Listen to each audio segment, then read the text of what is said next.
Hi అండి, అందరు ఎలా ఉన్నారు? బాగున్నారా? నేనైతే చాలా బాగున్నాను. అందరికీ సిరుల మహాలక్ష్మి శ్రావణ మహాలక్ష్మికి స్వాగతం చెప్తూ అందరికీ మొదటి శ్రావణ శుక్రవారం శుభాకాంక్షలు. ఇంకా ఈరోజైతే మొదటి శుక్రవారం కదండి శ్రావణ మాసంలో. సో అందరూ అయితే పూజ చేసుకుంటారు కదా.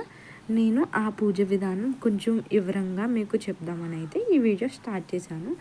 చాలా చాలా అయితే బాగుంటుంది. సో ఎండ్ వరకు అయితే చూసి లైక్ చేసి వెళ్ళండి. ఇంకా ఈరోజు శ్రావణ శుక్రవారం కాబట్టి పొద్దుటే ఇల్లంతా శుభ్రం చేసుకొని తడిగుడ్డలు పెట్టుకొని గడపకి బొట్లు పెట్టుకొని ఇల్లంతా బొట్లు పెట్టుకున్న తర్వాత అయితే ఈ పూజ అయితే మనం స్టార్ట్ చేసుకోవాలి. ముందుగా తల స్నానం చేసుకొని శుభ్రపడ్డాక కాలికి పసుపు రాసుకొని అప్పుడైతే స్టార్ట్ చేయండి.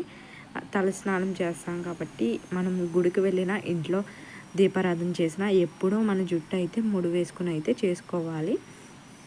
తర్వాత స్టార్టింగ్ చేయాల్సిన చిన్న పనులు అయితే చెప్తున్నాను. మనం ముందుగా అయితే ఒక గ్లాసులో పసుపు కలిపిన బియ్యం, ఒక గ్లాసులో కుంకుమ కలిపిన బియ్యం అయితే కలిపి పెట్టుకోవాలి.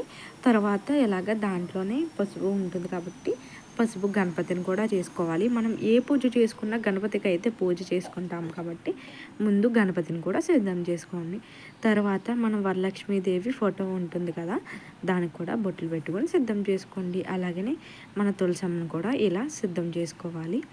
ఈ పూజలు అయితే ఇవి పాటించండి. తర్వాత అయితే ఐశ్వర్య దీపం పెట్టడం వల్ల మనకి అప్పుల బాధలు ఉన్నా, ఇంకా ఎవరి దగ్గర నుంచి అయినా డబ్బులు రాకపోయినా మన కోరికలు నెరవేరాలన్నా ఐశ్వర్య దీపం అయితే వెలిగించాలి. ఐశ్వర్య దీపం కోసం ఒక గిన్నెలో ఉప్పు తీసుకుని దాంట్లో 2 ప్రమిదలు పెట్టి ఆవు నెయ్యితో దీపం వెలిగించాలండి. అలా చేయడం వల్ల మనకి ఐశ్వర్య దీపం అయితే వెలుగుతుందన్నమాట.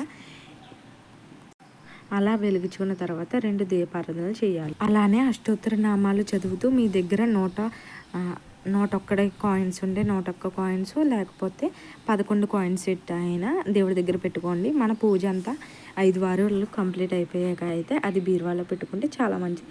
తర్వాత ఆకరత్తులు, అతకప్పరం ఇవన్నీ మామూలే అండి. ఇదండి పూజా విధానం. మీకు నచ్చిందా? మరి నచ్చితే సబ్స్క్రైబ్ చేసుకుని లైక్ చేసి కామెంట్ కూడా చేయండి. ఈ పూజా విధానం మీకు నచ్చిందా లేదా అన్నది కూడా కామెంట్ చేయండి. ఇంకా మరిన్ని వీడియోస్తో మీ ముందుకు వచ్చేస్తాను. Thanks for watching. Bye friends. మీకు ఎలాంటి వీడియో కావాలో కామెంట్లో తెలియజేయండి. బాయ్.